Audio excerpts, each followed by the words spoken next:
Good evening.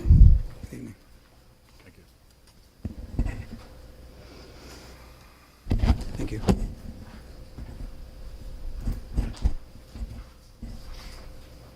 I don't have my copy in front of me, but I think I memorized what I need to say. I'm here completely opposite of Judy. I am here as a neighbor of Ibis and Raul Cruz Alvarez, requesting your approval for their carport for the reasons the attorney stated. My presentation is not an architect presentation, but it basically, I was more focusing on last hearing, we talked about obstruction of views, and I've demonstrated properties that have hedges that exceed 15 feet of height and almost 10 feet width, which again also obstruct their neighbors from seeing the house next to them, or if your house is being burglarized, can you catch, maybe the license plate from the vehicle? You cannot in the samples of the pictures that I demonstrated. I don't know if you want to add. No, that's pretty much right on. I mean, again, I understand everything Judy was stating, but I don't believe that the way that this is being designed, it's going to be something that's going to obstruct or disturb any of the neighbors. On the contrary, it does increase the property value of the properties nearby on Deer Run or otherwise. I reside on 381 Navarre Drive, the block right behind it. And again, these are pictures that I took of properties. I'm not saying they should take their hedges off, because honestly, that's their property. They can do what they wish, but it is a complete obstruction of view from those properties. Unlike the carport. The carport has no obstruction of view. I know there's a variance, but I'm here basically supporting them, requesting your approval for the variance. Thank you. Thank you.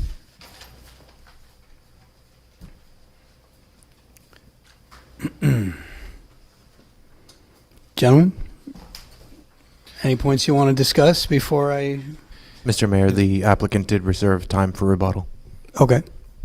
Thank you for that. I just want to reiterate that we obviously believe special conditions exist that would warrant the granting of the hardship based on the configuration and the location of the property.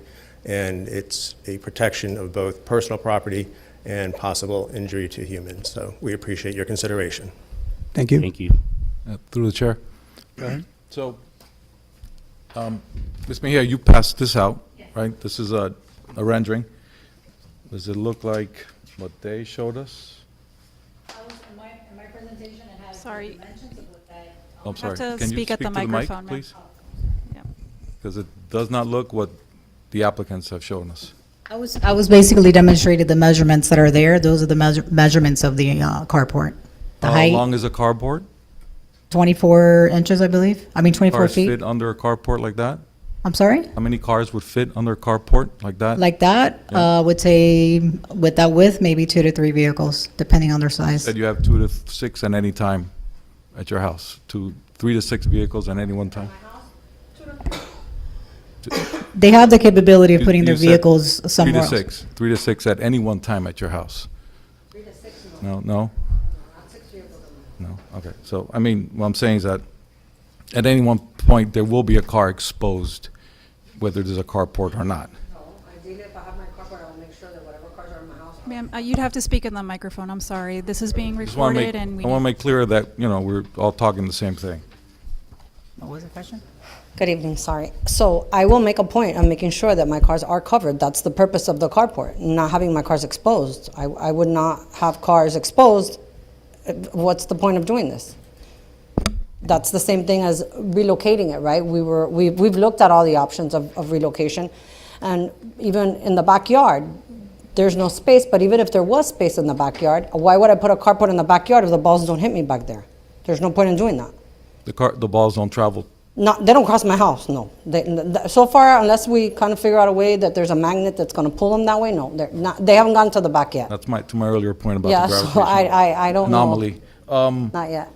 I'm just wondering, I mean, overall, just in general, for protection from cars, there will be a car at some point that will be hit by something. But you can't protect every vehicle that comes to your house. Understood. And then, I just think that this cannot be unique to this property. I mean, I don't know if we're looking at a wider question of something applying to all the homes eventually on Deer Run, because, I mean, I think anyone could possibly claim a hardship like this moving forward. I mean, I you know, can't even your disagree with neighbor, Mrs. Walton, could possibly claim that same hardship. I mean, Ms. she's, Walton is contradicting, because one moment she says she's never gotten golf balls, and now she says she has gotten balls. So I don't want to go based on her testimony, because I don't feel that she's accurate. And what she says, it's just inconvenient because it happens to be on the side of her home, and she doesn't want anything on her home side, so. I'm just wondering if a variance is really what we should be looking at here. Maybe we're looking at a bigger question. Is there some type of condition? Because this is not unique to their house. I mean, this is, I would say that it applies to a lot of the other properties on Deer Run. So is the variance the proper channel for them to come to? Or are we looking at some type of, I don't know, some type of special zone or something for homes around golf courses? If I may respond. That's an option, and that is a possibility. I go back, though, they've lived on Deer Run since 2002, and at the old house, they never had a problem. So it's not as though they've come into the area recently and this is just something they want to do for convenience sake. If it was, I'm sure they would have tried to do it at their old house. So, I mean, maybe some sort of overlay district from a zoning standpoint. Maybe it's moving, I don't know the whole configuration of the golf course, but maybe it's moving the tee box for the fifth hole so that it's farther away, or you tee off at a slightly different direction. Through the chair. Go ahead. So the ordinance is the ordinance, you know, that's the variance. We're trying to give you guys an opportunity to show us something, to be able to do this, especially, you know, to keep the peace with your neighbor. It's what it is. And 94 people in Miami Springs feel the same way about it. You know, and there's no video evidence. We don't, you know, we're not trying to come across in no way besides we have to follow the variance. That's what it is. And it's not, you're not asking for 5 feet or just a couple, you're asking for 20, 22? 22, you know? And we get it. It raises the property value, and Miami Springs residents really push for us to keep everything Miami Springs the way it is. Like, that's something that I hear from the residents on a daily basis, you know? Even like with the box homes that people build and stuff like that, like, it's not about money all the time either, you know? And that's great. It raises property values, but it changes to your neighbor. Not only does it go against the variance, but it changes Miami Springs to her, and we have to. To stay in line with the architectural design of the home. If you're not on the mic, we can't. She's saying that it's designed to stay with the improved architectural design of the home.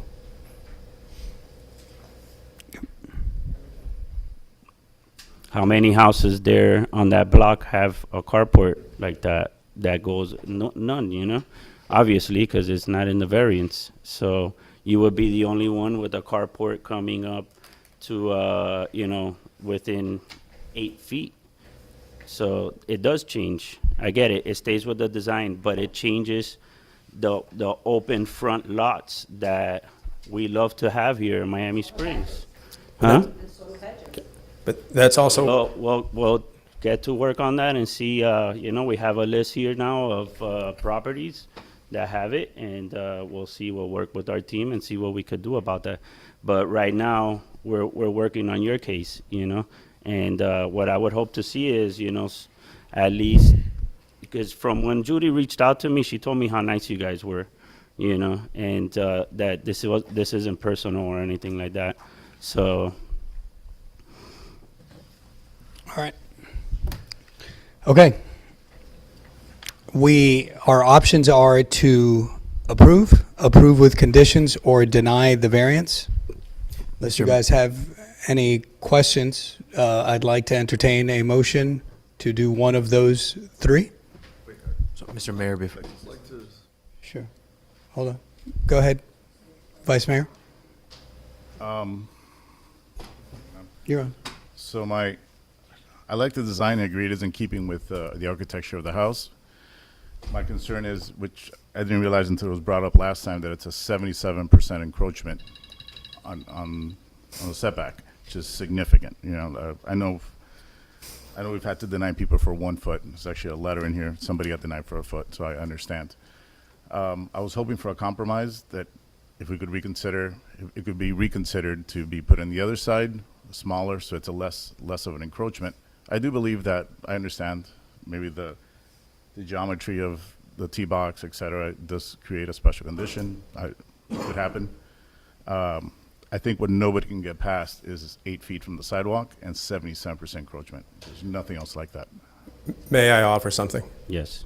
So as designed, I think the staff rec says 19 feet by 24. I think on the plan it shows 18. But we'll stick with 19. If they were to turn the proposed carport so that you would enter it as you were driving in from the street, you would just drive straight in.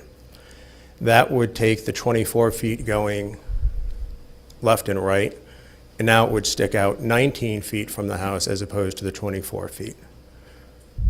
Actually, I think it's 18, but just for a little bit of buffer, just in case. So that takes it down 7 feet.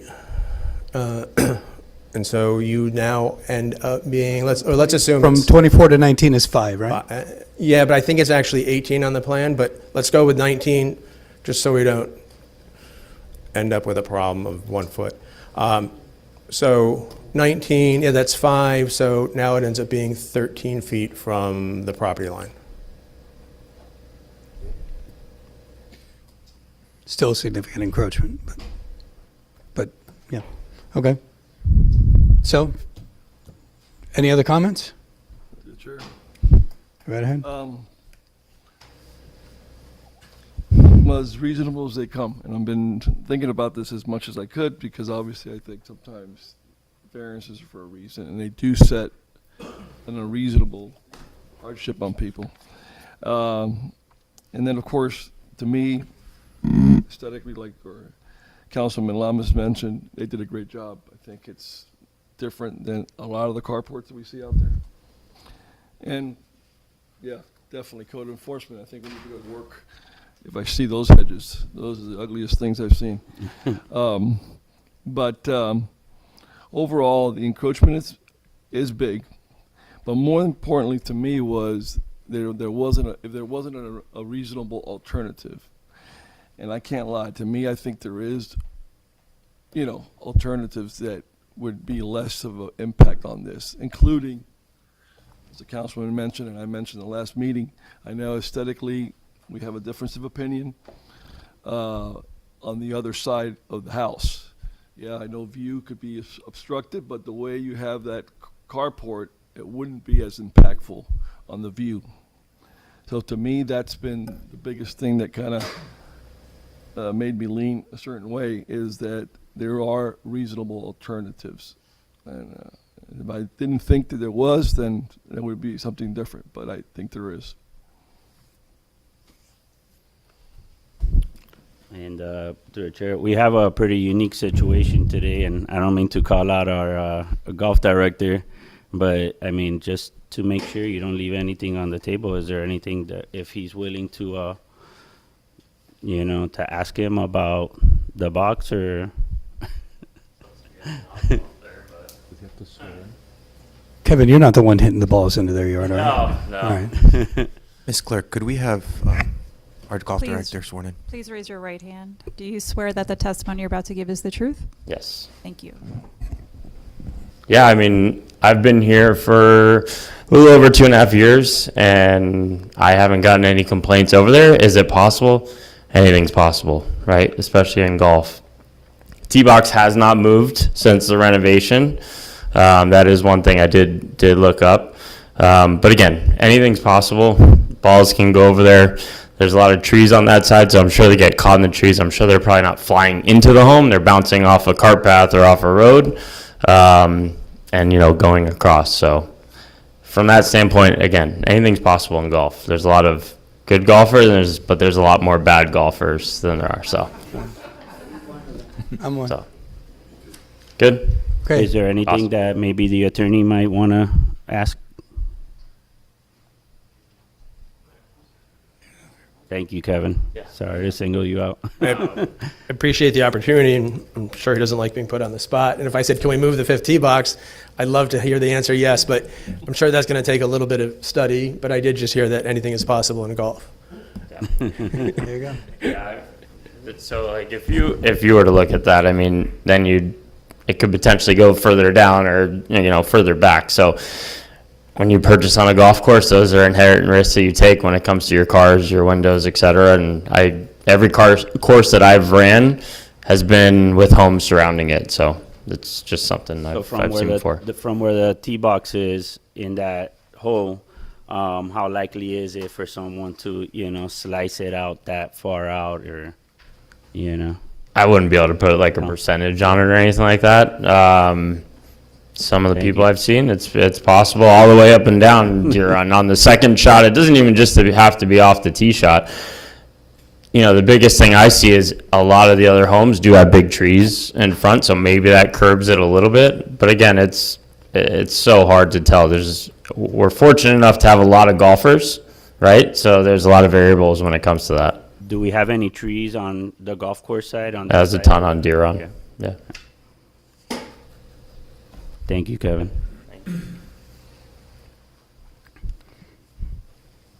I'd like to entertain a motion to either approve the variance with conditions, or deny. Mr. Mayor, if we could close the public hearing at this time. Oh, yes. Close public comment.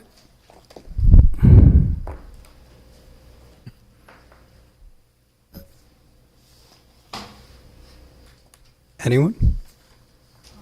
I guess I'll motion, oh, wait, I'm sorry. Go ahead. Well, then Councilman. I'll motion to deny the variance for 381 Deer Run based on Okay. the lack of hardship. So we have a motion to deny the variance. Do we have a second? I'll second. Okay, we have a first and a second. Call the vote. Vice Mayor Lamas, Yes. Councilman Santeen, Yes. Councilman Dion, Yes. Councilman Perez Crespo, Yes. Mayor Fahet. Yes. The motion carries. Okay. All right. Thank you. All right. So we move on from the public hearing, turn our attention to the consent agenda. I'd like to entertain a motion to approve the consent agenda, 10A, B, and C. Through the chair, I want to just let them know that, you guys are valued residents. We appreciate you, and I really hope that you guys could work this out with your neighbors. It's not personal. Okay. Okay. Yeah. Yeah. Yeah.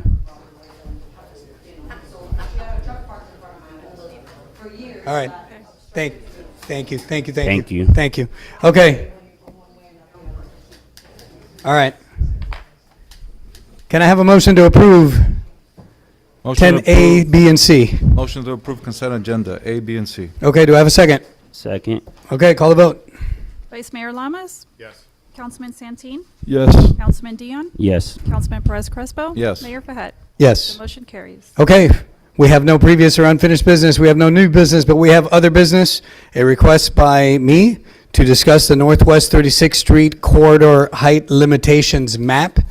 So, there was a map that was created and shared with us. It's in the backup of today's agenda. And it is a map that shows all of Northwest 36th Street, and it shows that area that is the buffer for residential. So you guys remember that the Northwest 36th Street district currently has height restrictions as part of the zoning there. And it is basically anywhere within 150 feet of residential, which on the map that's in the backup is designated, I believe, in green. The height limits for all buildings is 4 stories, And then beyond that, within the Northwest 36th Street, as long as you're 150 feet away from residential, it goes up to 12 stories for all buildings, and that is the underlying zoning. And this map is important because on November 3rd, there is a ballot measure, and the residents of Miami Springs, voters, will be asked to exempt an area of Northwest 36th Street that we have defined east of East Drive. That's what's on the ballot on November 3rd. So Northwest 36th Street District, east of East Drive, and voters are asked to consider an exemption within that area to a charter limitation that limits anything residential to 3 stories, which is below what is the existing height restrictions. And so there's actually, the map in question is up. You guys could see it on the screen. It shows all of the Northwest 36th Street District, and anywhere that's within 150 feet of residential is that green area. And important to note that the entire Northwest 36th Street District is not what is on the ballot. The area that that we designated in our ballot measure would be east of East Drive. So Northwest 36th Street District, east of East Drive. Our city planners are actually creating a map that will basically show the same information, but focus just on the area in question on our ballot measure, which is the Northwest 36th Street District, east of East Drive. And that'll be a much more useful map for residents to be able to look at to really understand what it is that's being asked in that ballot measure. So again, usually the first question that residents ask is, how tall, could residential buildings be if we remove this exemption? And the answer is, once again, within 150 feet of residential, up to 4 stories, because it will just default to the underlying zoning. So 4 stories within the 150 feet and up to 12 stories beyond that. And then a question that has been asked, and I will ask our city attorney knowingly because I know the answer, but people ask 2 questions. Well, if we vote for this exemption of the residential height restriction to 3 stories within this area, east of East Drive, Northwest 36th Street District, what if can a future council change the underlying height restrictions, or can a future council expand the boundaries of this area that we're talking about? Because then I guess the thinking is that by virtue of voting that exemption in, it would leave it open and then future councils could do anything. So Roger, what would the answer to that question be? Yeah, the answer would be that the code would be frozen in time as it relates to this specific exemption as of November 3rd, 2026, which is the date of the election. So no, the council would not be able to then change the height after November 3rd. It would be what was in place for that exemption. And a future council wouldn't be able to change the boundaries? Correct. Okay. It's east of East Drive as Okay. of. All right. So, the ballot language has been posted. We voted on it. This map that we're going to be getting in a couple of days is going to be very useful, I think, for the city to be able to read what's on the ballot, look at the map, have a better understanding of what it is that they're being asked to vote on. And then there's going to be more information that we put forward and events to try to answer any questions that residents may have leading up to this vote. So, do you guys have any comments, questions, Through concerns? the chair. Go ahead. I am still hearing comments from residents. I'm still reading comments. I'm getting, not calls, but I'm getting people coming up to them saying, you're destroying the city. You're putting buildings all over the city. Folks, please be informed. Listen to what the mayor said. Look at the map. Please inform yourselves. Don't believe everything you read. Don't believe everything you hear. Look for yourself. This is it. This is the proposal. There's not going to be condos, in the bird section. This is not it. So please be informed and don't fall for clickbait and the algorithm that rewards the negative comments that are being generated by a couple of people in the city. So please, just learn the facts. Thank you, Mayor. Okay. Any other comments? I have a comment. Sure, go ahead. I too get stopped or calls all the time about how we don't want condos, we would rather have hotels. High-end hotels is what we need. Perfect, bring them in. That use will not be taken away. You can still do it at any time. To date, we haven't been able to draw any. If anybody has a personal connection, please bring them. I'd rather have them too, but they're just not coming. So all we're trying to do is raise the height and give more options to better the edge of the city, and really, we need the income, so. And Mayor, and please, all of you who are not familiar with this area of town, go take a walk. I did it. It's eye-opening. Go take pictures. Go on a Friday night. See how you like that. Go ahead. Get out of your comfort zone and go see for yourself what's there, and tell us that you're okay with this. I mean, we keep kicking this can down the road. Let's finally do something about it. I'd like to just clarify for the Vice Mayor, he said that trying to raise the height. So again, the Northwest 36th Street District is its own zoning district. It has its own character. That's why you create different zoning districts. It has always had its own character because of its location on the southeast part of the city, abutting a major thoroughfare right across the street from the airport. It's always had its own character. And that district has its own zoning as it relates to how high buildings can be built. 4 stories within 150 feet of residential, 12 stories beyond that. That is for all buildings, with the exception of, in 2006, a citizens initiative that was well-meaning and well-intentioned, put a 3-story limit on everything residential throughout the entire city of Miami Springs. And that makes a lot of sense. In a lot of the springs, I wouldn't want more than 3 stories. In some places, I wouldn't even want more than 1 story, right? But there is a 3-story height restriction on residential, anything more than 1 residence, right? So anything multifamily residential. And that is kind of arbitrary, and that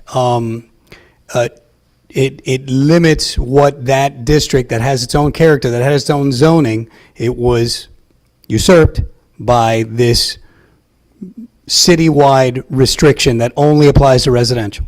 And so for all the various reasons that we've talked about, why residential is a strong market, and we had a company come and do a market analysis, and you guys will remember that the Economic Development Task Force recommended that we engage this issue. And after 20 years of having that restriction on residential, we have taken a look at it because it's just an arbitrary limit on residential. It's below everything else in terms of height limits there, and it's arbitrarily, we have found. We were told by the market analysis that that is contributing to why that area, why we have what we have there. So we are just asking to restore, just in that one exempted area that cannot be changed down the line. We can't, no future council can change the boundaries, no future council can change the height restrictions. We're just asking that that charter limitation be exempted just in that little pocket of Northwest 36th Street east of East Drive, so that we aren't arbitrarily limiting and basically banning multifamily residential in that area, because many believe that would help that area. Through the chair. Go ahead. Yeah, so for me, one of the things I've heard the most is all the crime on 36th Street from the moment I started running, actually from when I moved in here and I grew up in Miami. So like all the crime on 36th Street, they want to get rid of the crime on 36th Street. They wanted us to do something, and we're doing something. The hotels are a big problem, not to single out the businesses or anything, but the hotels are the biggest problem there on 36th Street. That's what's bringing in a lot of crime. I don't think we're going to attract more businesses unless we have people to visit these businesses, to change the area. We need to change the aesthetics of it. So, yeah, I think we also need to focus on the messaging of the crime on 36th Street and how this is going to affect or better the area. Okay. George? Chair, I think there's a misconception in people's thoughts about zoning and city planning. It's not about preserving a use. The reality of it, their initiative is to see what complements, what's a good benefit to the community itself. And obviously for over 30 years or more, the zoning is the same one that we're not even going to change. But I think it's our responsibility to look for alternatives that are going to be more helpful to an area that obviously has been detrimental as of the last 30 years in reference to the tax base, to crime. So it's our responsibility to look for alternatives. I mean, if people can come up with something they have and they continue to mention, yet that's exactly what our zoning allows now, and it's not happening. So I think it's a responsible city planner or council is that you consider something that can make it better. And, back to the same, definition of insanity, right? Continue to do the same thing over and over and over, because someday you're going to hope that it's going to have a better result. I think 30 years starts to put to that point that we would be kind of insane thinking that it could stay the same. Well, if you drive down 36th Street past Lejeune into the next municipality and you follow 36th Street all the way to Overtown, which is pretty much what we hit there, it's the same thing. You don't get to Miami Springs and see anything different. And we definitely have a vibrant, family community over here. But if you go into that area, I mean, you're talking about trailer parks and, rundown businesses and just, very low income type stuff. And we just have a continuance of that. So like, I would like to see some change, and I don't think that, this is gonna, it's 12 stories. Like, you could put a hotel there already that is 12 stories. Okay. To the chair. Thank you. Go ahead. I think it got touched a little bit. I think you mentioned it, Mayor. We have huge guardrails that no other city, no other municipality in this county, whether at fault or not, you can say, somebody have an argument about the group of people that ended up putting this on the ballot, which obviously the state preempts it now from ever happening again. But ultimately, the people spoke, they voted. This is exactly the point here. We've carved out, that's one thing I've heard from a lot of the residents. I know a lot of different groups of residents, and I talk to them, is that we're carving out an area. We're not just doing this blanket talk about every area in Miami Springs or everything on 36th Street in particular, since we're talking about 36th Street. We've actually carved out a little pocket that we know for a fact that it has brought a lot of negativity. So we have that guardrail that you have to go back to vote. So no council here is ever going to change that. It's going to expand it. You got to go back to vote. Now, if the people in the future want more, that's up to the people to bring it back up.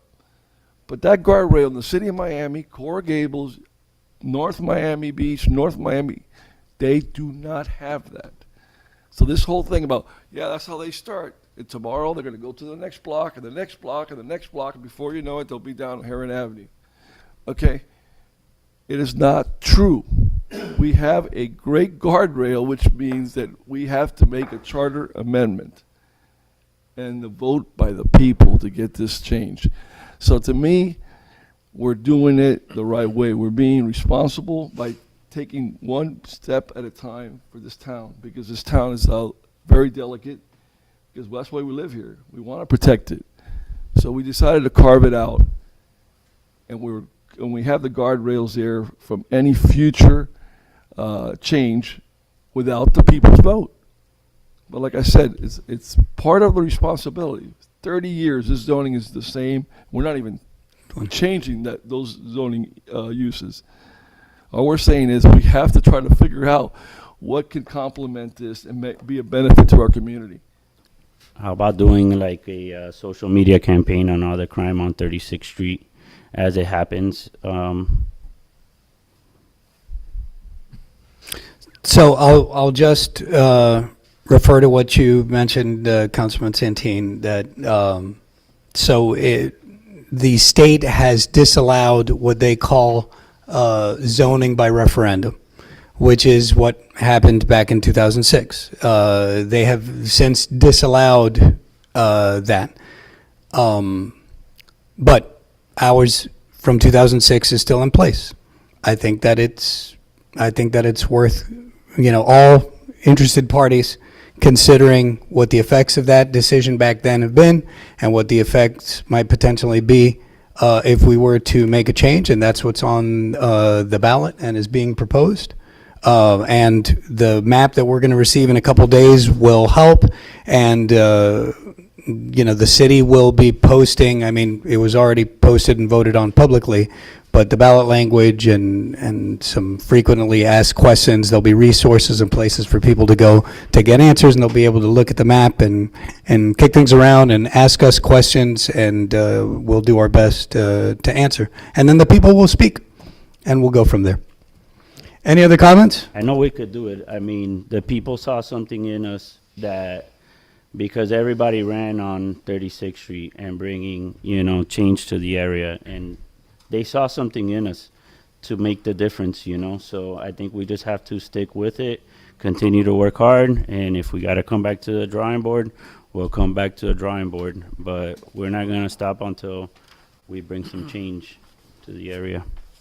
All right, thank you, Councilman. Okay, so we move on to reports and recommendations, and we'll start with our esteemed city attorney. Take it away, Roger. Good evening, Mayor, members of the council. Pleasure to be here.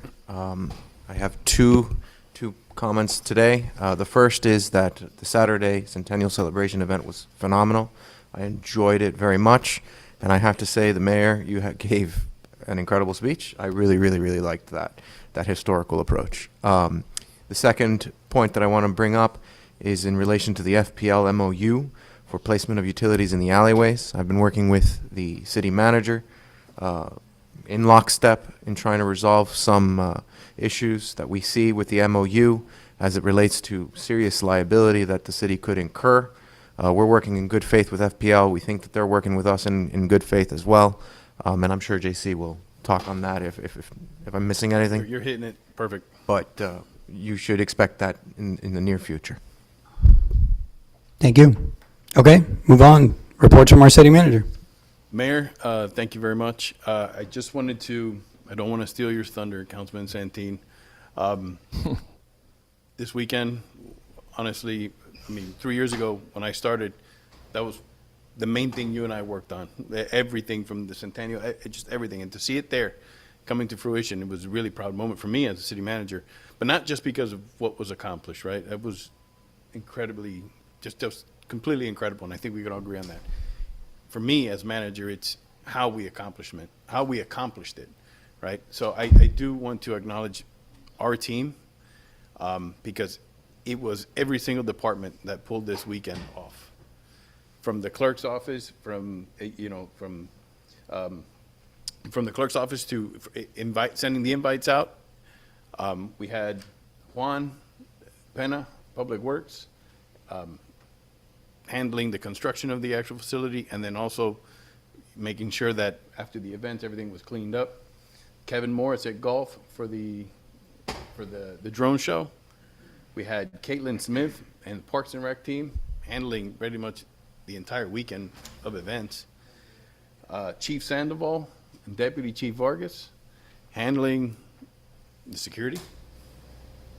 Michelle from my office handling, the invites and handling ordering the plaques from where Juan from the clerk's office left off. Ulysses and his building department permitting the actual structure. Adi from the PD handling the social media. And then Chris Chioka, our finance director, making sure that the checks were ready to pay the bands and everybody, being taken care of. And then last but not least, I can't forget about Omar, because Omar, this would happen in the middle of budget season. So I'm preparing a budget, and Omar's like, I got this, don't worry about it. And he handled it. I mean, he coordinated, he was having meetings almost on a weekly basis. And then there were some curveballs thrown in. I'm not going to say who it was, but we have to adjust, and he adjusted. I couldn't be any more, I just couldn't be any more proud of this team. This city is spectacular. It's really special because of the people, but the employees here, second to none, honestly. And I also do want to mention a resident that was there in every meeting with us, Lynn Brooks, you know, helping out. She did the River Cities Festival, and so she helped us out because this was kind of like a mini, on Saturday night, it was like a mini River Cities Festival. Yep. And so she knocked it out of the park as well.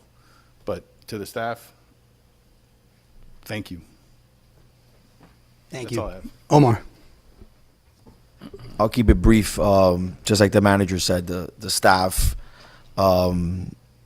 amazing. I mean, I called a lot of them at random times of the day, night. It didn't matter. Right away, the phone call was picked up, and it's, what do you guys need? What do we got to do? And that's for us and for me. That's unique and it's special. Because it doesn't matter whether it's the chief, the deputy chief, the public works director, the golf course director. It didn't matter.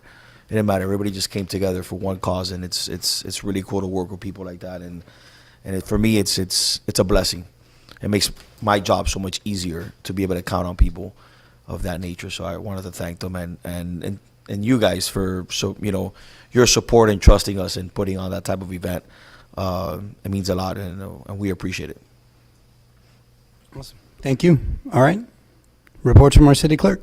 No report tonight, sir. Okay. All right. Fabian, we'll start with you. Reports from city council.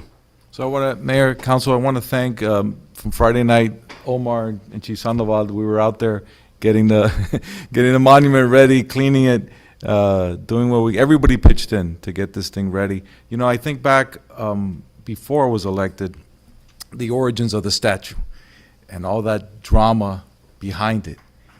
And it kind of seems so past, right? We made it, we did it. And I just credit to you, George, for pushing through. I mean, there were highs and lows. The Centennial Committee switched a lot of ideas the last minute, but they did it. We pulled it off, and we should celebrate our successes and be proud of what we did. Thank you, Mikey. The music was great on Saturday. The band was really good. And I want to say that a couple of residents asked me after the drone show if we could do something like that again. I don't believe it's a substitute for 4th of July. I mean, fireworks is always fireworks. But perhaps they said, hey, holiday. How about a holiday show? And I said, well, ask us after November. Ask us after November elections. So, no. If we can pull that off with more sponsors to do a holiday drone show, why not? So I just wanted to throw that out to you gentlemen. And last, I just want to say that the Pelican Playhouse, there's a flyer downstairs, Centennial Celebration Performance. This is a special performance for the Centennial Celebration, and they're doing a thing about my son's time capsule project. He doesn't know it, he's not watching, I think, but it's going to be a special thing with him in the future. I think it's really cool. So anyways, my son will be in the lobby with the time capsule, folks. The time capsule is on tour around the city. Thank you, City Manager, for allowing it to go to different places. It will be at the Centennial Performance in the lobby, and then after that, we start winding down items to put in the capsule. So if you want to know more about the capsule, please contact myself, and I will explain. It's a beautiful project, complements our Centennial celebrations, I think, very appropriately. Thank you, Mayor. Thank you. Vice Mayor? Just want to echo everything that's been said. Beautiful events. Everything was great. Thank you to the police. Thank you to everybody, our staff. But in particular to George. I know you gave birth this weekend. You've suffered through this for over a year, and great job. Thank you. All right. Councilman? Same, George, great job. It's been an honor working beside you and seeing you put it all in to make this happen. It looks like the statue is where it was always meant to be, And I like to thank Natalie as well for paying attention to like detail. For example, I don't know if you guys noticed, Glenn Curtis is looking at the clock. So there's even a honor to the clock. Just like to mention for the Pelican Playhouse, my daughter will be a star on the Pelican Playhouse. Please come out and support the kids and our community playhouse. It's going to be September 4th, 11th, and 13th. Well, September 4th, 5th, 6th, 11th, 12th, and 13th. So for 2 weekends in the evenings. Feel free to reach out to me. I'll be happy to point you in the right direction. And kudos on the time capsule. I think that was a phenomenal idea. So looking forward to that. Councilman Santun. Thank you. Well, as many of you already have said, the staff was, this definitely was a team effort. Understatement, big understatement. Staff was remarkable, every single department. So I'm not going to go through individuals on everyone, but I am going to mention a couple people that at least were instrumental, especially like Adi, who after one stepped down, was put in there to help, and she knocked it out of the park as well. Michelle helping me daily calls about all the people and make sure we didn't miss anybody, and then the actual inscriptions on the sponsorships, and like we said before, everybody in the staff. But I got to give a little special shout out. I've always liked him for a long time. He's been in this city. But Omar, to see Omar on his knees, basically, cleaning those brass late on Friday night, man. Yeah, that made me proud to have the people that I have around me. So, thank you, Omar. And of course, I can't go without saying the Centennial Committee. No, Elvis, I said your name correct. Cheryl, Mikey, appreciate it, and Jamie and Yvonne, who worked a lot of events to get to this point. A lot of people that also tried to help before, and I can't say that they haven't helped. I think Kathy Doyle. What do you call? Oh my God. Alex and Mary Jo, and there's a team out. Even Seth was there helping out a little bit. I think he got a little bit bothered that Ken was the one that we took the lead with as our historian. But aside from that, everybody has helped tremendously in a centennial effort. I said maybe in the time capsule we might have to put a little, like the next centennial group, or I guess what do you call it when it's done by 200 years? The bicentennial? Bicentennial. You got some big shoes to fill. I don't know what you're going to do, but I doubt it you're going to be able to top this year's centennial. It's not too late to start the bicentennial committee. And for sure, we'll be ready for the next 100 years. Yeah, so that's going to be tough. And as mentioned before, I think our city manager mentioned, Lynn Brooks helped me tremendously. There's no way. And I wanted the best for this community, and she helped me as well, obviously staff, but her being a volunteer is also testament to her commitment to this community. But the music, I said, I want the best, you get me, and she's still hustling, trying to get the best prices for everything. And then the vendors as well. So she did an enormous job to help me. There's no way I could have done that. And the sponsors, at the end of the day, they stepped it up. They, from the Milams to as you saw at the drone show, ETST, just one after the other. The Dunn family, large sponsorships, and friends that I tapped into, Tom Caprizio, Oliva. There's just so many folks that really stepped it up with a lot. I mean, this thing, pretty much in a short period of time, we were able to make it happen. And obviously it took donorship, big donors, but also the smaller donors were also pretty big. It wasn't $100 bricks, and we got it done. So thanks to them, this celebration, this whole weekend was also sponsored, a lot of it. So we got to take our hats off to all those that you see on those banners, because they really stepped it up. This celebration to me was, an opportunity to put this whole centennial, to put Miami Springs on the map. That's just not simply celebrating our past. It's more than that. It's about defining where we're going to be going. So to me, we're proud of what we accomplished, but there's still, our job is not finished yet. We got a lot of work, but the best is still to come. All right, thank you.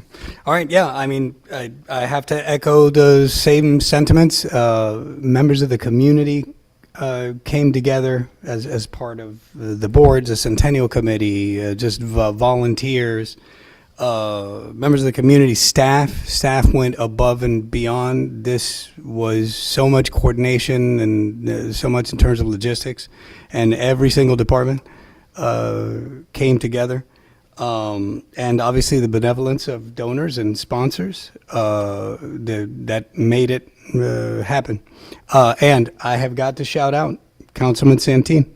I think that it demonstrates I've been up here a lot of years now with a bunch of different members, and you came in, George, and you took on, leading in and being our liaison in the Centennial Committee, and any committee that has Mikey Gavila on it is going to be somewhat recalcitrant. But you led, you promoted communication, you led the charge, and you exhausted yourself raising money, coordinating with the city, communicating, talking to all stakeholders. It really speaks to you as a leader. Everything that you demonstrated it wasn't about the event. I feel like it really shows a lot about you and your skill as a leader. So very well done for that, my friend. Okay, and so obviously it was a great time. And now we turn our attention to city business and the things that we have on the ballot and trying to make our city better, and we're looking forward to the next 100 years. So thank you to everybody. And this meeting is adjourned at 8:40. Thank you. Thank you, Jesus. I need to stretch my head.